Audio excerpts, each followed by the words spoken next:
The piano keys are black and white, but they sound like a million colors in your mind, Maria Krishnamena once said.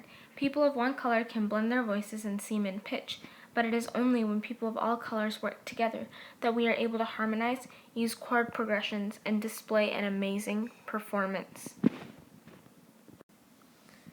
It's true that each race has their own strengths, but by working together and eliminating the separation between the races, we will be able to showcase each other's strengths and help eliminate the weaknesses. Society should accept all people no matter what race they are in order to create a more cohesive and organized community and reduce racism by at least 10% globally in the next 5 years. Racism can have devastating and overwhelming effects on the people being persecuted and on the country as a whole. Between Shades of Grey by Ruta Sepetys showcases what racism can do to a group of people and the country itself. The book is set in 1941 when Joseph Stalin was coming into power and was becoming the dictator of the Soviet Union. The book mentions that Stalin was gaining control of many countries and sent thousands of people who he thought disobeyed or didn't believe in authoritarian rule to labor camps. Lena, her brother Jonas, and her mom, Elena, were only a few of the thousands of people who were sent to the dreadful camps, and the things that they witnessed there changed their lives forever. Lena used to be a carefree child, not worried about politics or the fate of her family a year from now, like any other 15-year-old girl would be. Once the NKVD, the public police force of the USSR, knocked on her door on a bright sunny morning, her life and country would never be the same again. That same morning, Lena realized that their lives meant nothing to the NKVD. She realized that her brother's life was worth a pocket watch. From now on, she is forced to fight for her life every single second of every single day.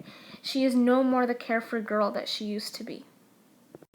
Thousands of people, from old grandparents to innocent newborn children, were stuffed into train cars and had to travel thousands of miles in inhumane conditions.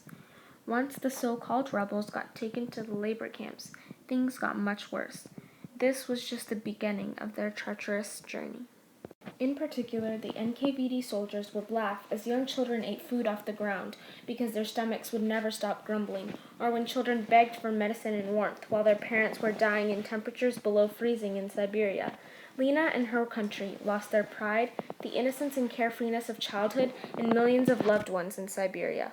Unfortunately, we still haven't fixed the mistakes of the past. Racism is still rising in the U.S. A CNN article by Catherine E. Scheuchert more clearly describes the magnitude of the problem.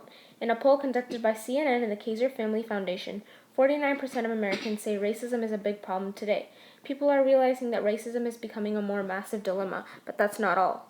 Many people that took the poll conducted by CNN reported that they didn't expect racism to get worse, or that they are troubled by the bias that they see on the media. The increase in racism is scaring the citizens of America. America is a land of opportunity and liberty, so there shouldn't be the difference in freedom and quality among the people. Furthermore, racism has been on the rise in the entire world.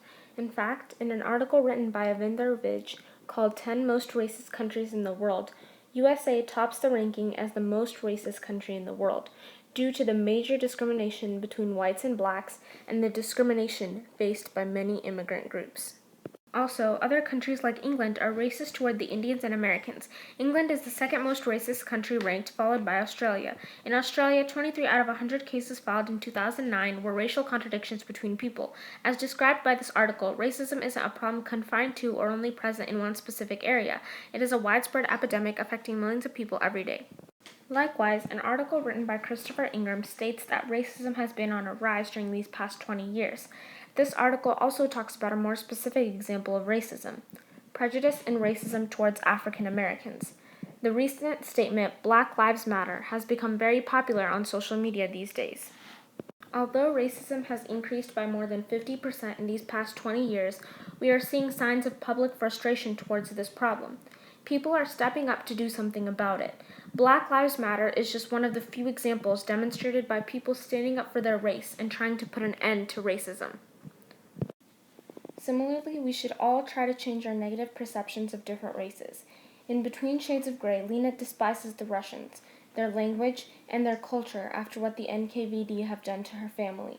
However, one word makes her understand that different cultures weren't born with the intention of despising differences. This one word made her realize that a person's culture or race isn't responsible for causing hatred for differences. Crisavia. It means beautiful, but with strength. Unique. All cultures and people are unique and beautiful in their own way. We should all be able to accept others' beauty, even if it might be different from our own. Accepting differences is a really easy way to conceptually solve problems, but in order to really see the change occurring, we must implement small changes in our behavior.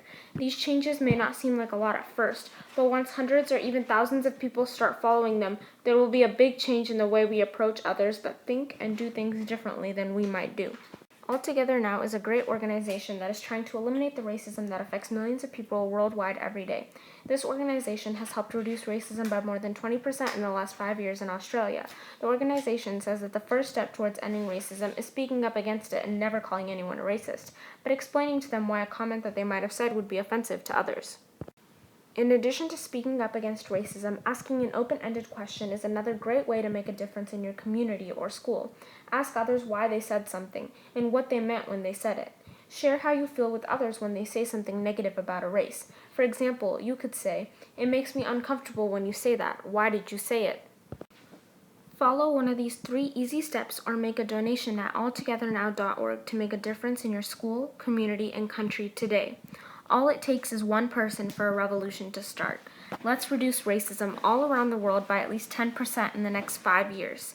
Racism affects all of us, and it's time that we put a stop to it once and for all.